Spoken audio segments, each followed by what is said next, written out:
Kami mengajak kepada kaum muslimin dan muslimah dimanapun berada untuk berinvestasi akhirat bersama-sama patungan membangun masjid dan asrama pondok pesantren Darul Ilmi Malik Ibn Rabi'ah yang dikelola oleh Ustaz Muhammad Malik Al-Athari dan asatidz sunnah yang lainnya. InsyaAllah ta'ala berkah dunia akhirat. Barakallahu fikum. Assalamualaikum warahmatullahi wabarakatuh. Alhamdulillah wassalatu wassalamu ala rasulillah wa ala alihi wa sahbihi wa mawala amma ba'du. Kaum muslimin dimanapun berada, semoga Allah subhanahu wa ta'ala senantiasa memberikan rahmatnya, taufiknya, hidayahnya, maufirahnya, memberikan kelancaran rezeki dan kesehatan kepada kita semua. Amin Allahumma amin.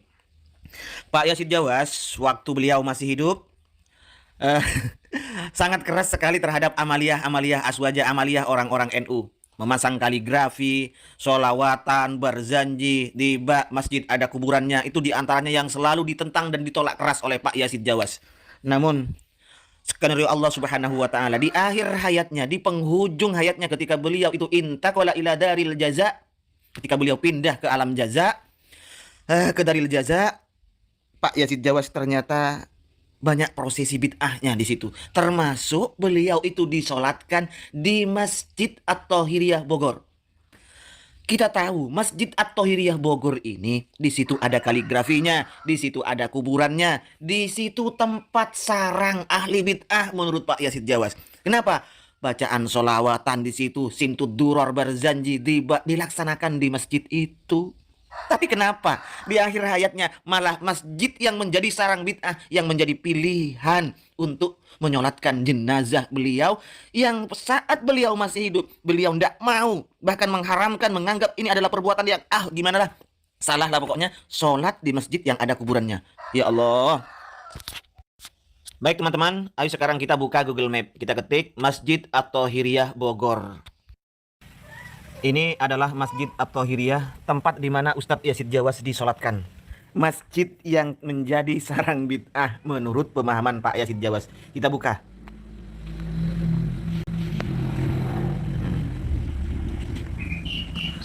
Selama beliau hidup, Pak Yazid Jawas mengatakan bahwa kaligrafi itu tidak ada contoh dari Nabi.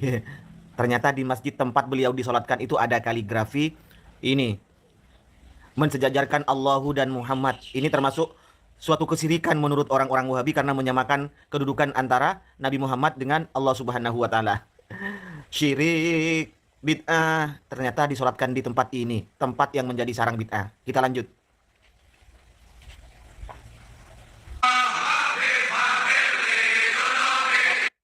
Oh, ternyata di masjid ini ada solawatannya ya.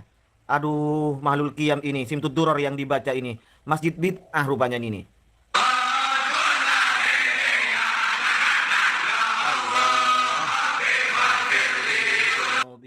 Nah, lanjut. Ini masjidnya. Masjid At-Thahiriyah.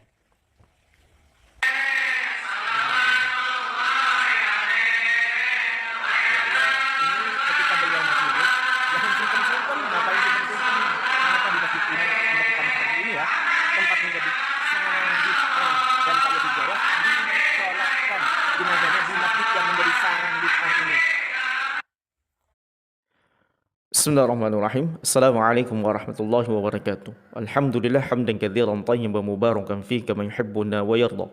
Wassalatu wassalamu ala Rasulillah wa ala alihi wa ashabihi wa man tabi'ahum bi ihsanin ila yaumiddin wa ba'd. Ikhwatal iman rahimani wa rahimakumullah. Di antara kebiasaan buruk para pelaku kesesatan ahlul bid'ah duat ila abwabi jahannam ini adalah seringnya mereka menceritakan hal-hal yang dusta atau palsu yang berkaitan dengan agama Islam. Dan termasuk juga zaman rahmatullah sebagaimana yang dilakukan oleh salah satu oknum aswaja NU ini yang mengatakan Ustadz Yazid itu disolatkan di masjid bid'ah atau masjid yang syirik. Maka tentunya na'udzubillah nasallallahu salamatan wa afiyah dari lisan buruk, lisan kotor, lisan pendusta yang memang mereka ini ahlul bid'ah tidak segan-segan untuk menceritakan kisah-kisah palsu, cerita-cerita dusta dengan lisan-lisan kotor-kotor mereka, karena tentunya zaman rahmatullah jalla jalalu mereka memang tidak senang dakwah-dakwah tauhid, dakwah-dakwah sunnah itu menyebar, apatah lagi mereka kemudian bersuka riyah, bertepuk tangan, tertawa dengan kematian ustazuna, orang tua kita Al-Fadil Ustaz Yazid rahimallahu anhu rahmatan wasi'ah wa ghafarallahu limani wa karamih. Karena kalau kita memang ingin melihat bahwasanya di antara ustaz-ustaz kita yang sangat tegas menjelaskan tentang bahaya syirik, bahaya bid'ah, kemudian bahaya maksiat, di antaranya merokok, kemudian salaman dengan bukan mahram, yang banyak dilakukan oleh orang-orang Aswaja, maka tentunya mereka kebakaran jenggot. Mereka sangat marah, mereka tidak menyukai dan mencintai Ustaz dakwanya Ustaz Yazid rahimallahu anhu rahmatan wasi'ah wa ghafarallahu liman wa karamih. Taib. Terlepas daripada apa yang dia sampaikan dengan cerita-cerita dusta-dusta yang mereka sebutkan tersebut, maka kita katakan yang pertama zaman rahmatullah, bahwasanya Ustaz Yazid ini Masya Allah, tetap saja meninggalnya beliau itu menjadi ladang pahala bagi beliau. Yang pertama karena ilmu yang beliau sampaikan selama hidup beliau senantiasa mendakwakan tauhid, senantiasa mendakwakan sunnah Nabi SAW yang merupakan kebiasaan beliau, dan itu adalah merupakan tradisi para Nabi dan Rasul. Ketika mereka diutus, maka tidak ada dakwah-dakwah mereka kecuali dakwah tauhid dan ajaran-ajaran yang dibawa oleh rasul-rasul mereka. Dan tentunya hal ini membuat orang-orang Aswaja tidak senang, tidak suka, karena banyak di antara orang-orang Aswaja, dai-dai mereka itu hidup dari tahlilan, hidup dari yasinan, hidup dari jumatan, karena mereka adalah orang-orang yang mungkin tidak memiliki pekerjaan yang layak atau tidak memiliki sesuatu yang bisa menghasilkan, sehingga salah satu cara mereka untuk hidup mendapatkan sesuap nasi adalah melariskan tradisi syirik dan bid'ah yang tidak ada contohnya dari Nabi SAW. Nasallahu salamatan wa afiyah.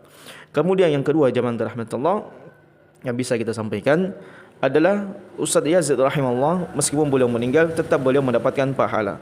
Dari mana pahala beliau? Adalah dari cibiran-cibiran, perendahan-perendahan, penghinaan-penghinaan yang dilakukan oleh orang-orang yang hina. Jadi tidak ada yang suka menghinakan manusia, merendahkan manusia, kecuali orang-orang rendahan, kecuali orang-orang hina. Dan kemudian poin yang ketiga yang kita sampaikan, wa annal masajida lillah fala tad'u ma'allahi ahada. Masjid pada umumnya itu adalah milik Allah Subhanahu wa taala, sehingga Allah tegaskan, maka janganlah kalian melakukan sesuatu persembahan ibadah, penyembahan sebuah ibadah bersamaan dengan Allah Subhanahu wa taala, atau melakukan amalan-amalan syirik atau amalan-amalan yang tidak ada contohnya dari Nabi alaihi salatu wasalam. Maka dalam ayat ini asal hukum masjid bahwasanya masjid adalah milik Allah Subhanahu wa taala, sehingga seseorang itu terlarang untuk melakukan ritual-ritual tertentu atau ibadah-ibadah tertentu selain daripada Allah Subhanahu wa taala, atau niatnya menyimpang dari apa yang Allah Subhanahu wa taala ajarkan. Taib, terlepas dari masjid yang disampaikan oleh Ustaz Yazid, di antara amalan bid'ah memasang kaligrafi. Bahkan kaligrafi itu ada lafaz Allah Jalla Jalalu kemudian disamakan dengan lafaz Nabi kita alaihi salatu wassalam. Taib, kalau yang membuat kaligrafi tersebut ada niat mensejajarkan posisi Nabi alaihi salatu wassalam, kedudukan Nabi alaihi salatu wassalam, misalnya Allah mengabulkan doa, kemudian manusia berkeyakinan Nabi juga alaihi salatu wassalam mendengarkan dan mengijabah doa-doa manusia yang dipanjatkan kepada beliau, maka ini adalah merupakan bentuk penghinaan dan bentuk-bentuk amalan-amalan syirik kepada Allah Jalla Jalaluhu. Karena sesungguhnya kita mengagungkan, kita memuliakan Nabi kita alaihi salatu wassalam, namun ingat kedudukan beliau merupakan Nabi dan Rasul yang Allah Subhanahu wa taala utus, dan kita memuliakan dan mengagungkan beliau alaihi salatu wassalam sebagaimana yang Allah Subhanahu wa taala perintahkan kepada kita, tanpa kita melakukan perkara-perkara gulu, perkara-perkara yang melampaui batas kepada beliau alaihi salatu wassalam. Taib. Maka kaligrafi ini memang tidak ada asalnya dari Nabi SAW dan merupakan amalan bid'ah. Taib. Dan toh kalau Ustaz Yazid kemudian disolatkan di tempat yang banyak kaligrafinya, maka apa yang salah? Tidak ada yang salah jamaah rahmatullah. Sebab asal hukum masjid adalah miliknya Allah Subhanahu wa taala. Kemudian yang kedua, toh kalau di masjid tersebut banyak dilakukan ritual-ritual bid'ah saja, maka kita katakan jangankan ritual-ritual bid'ah. Dahulu kita mendapatkan sejarah, kita mendapatkan dalam kitab sejarah bagaimana dahulu Ka'bah dikelilingi dengan berhala-berhala tertentu yang disembah oleh orang kafir Quraisy. Bersamaan dengan itu tetap Nabi SAW solat menghadap Ka'bah, sehingga apapun amaliyah atau amalan yang dilakukan oleh manusia di dalam masjid yang ada pelanggarannya, maka itu tidak mengurangi keagungan keabsahan sebuah masjid Allah Subhanahu wa taala. Wa annal masajida lillah, karena masjid asal hukumnya adalah milik Allah Subhanahu wa taala. Cuma terkadang kebanyakan manusia melakukan ritual-ritual bid'ah, ritual-ritual yang tidak diajarkan oleh Nabi alaihi salatu wasallam di dalam masjid. Seperti halnya kita kadang juga mendapatkan sebagian aswaja itu tidak memiliki penghormatan di dalam masjid. Mereka merokok di dalam masjid, mereka kemudian asap rokoknya dalam masjid. Ini adalah merupakan di antara bentuk ya amalan-amalan yang menyimpang. Tetapi ya, apakah mengurangi keabsahan masjid tersebut? Sebenarnya tidak, sama sekali tidak. Karena masjid pada hakikatnya dia adalah sebuah benda yang tidak melakukan amalan. Amaliyah yang dilakukan oleh seseorang itulah yang di dalam masjid. Apakah amalan-amalan bid'ah atau amalan-amalan sunnah yang lainnya, maka tidak ada masalah pada hakikatnya. Kemudian yang kedua, masjid ini adalah masjid umum. Ya, terkadang masjid umum itu dikelola secara umum, difasilitasi secara umum, diwakafkan secara umum dan disumbang oleh kaum muslimin pada umumnya. Sehingga ya terkadang kita tidak bisa kemudian melakukan sebuah perkara-perkara yang bisa nantinya mengundang reaksi dari masyarakat. Inilah juga pentingnya fiqh dakwah. Ya, tidak seperti si fulan ini yang kemudian menjudge bahwasanya masjid itu adalah masjid bid'ah, padahal dia tidak tahu bahwasanya ini adalah masjid umum, masjid raya Bogor, yang kemudian ada pengurusnya di dalam. Ya, sehingga Ustaz Yasin bukan orang bodoh, begitu pula kaum muslimin yang datang mensolatinya bukan orang bodoh yang langsung untuk mengatakan ini bid'ah. Cuma Ustaz Yasin mengatakan ini amalan bid'ah. Ya, tetapi pengamalannya, mendakwakannya itu wajib menyampaikannya. Terlepas daripada orang mau menghilangkan kaligrafi tersebut, ya terserah mereka. Dan itu adalah merupakan perkara-perkara yang sering kita dapatkan di masjid-masjid yang lainnya.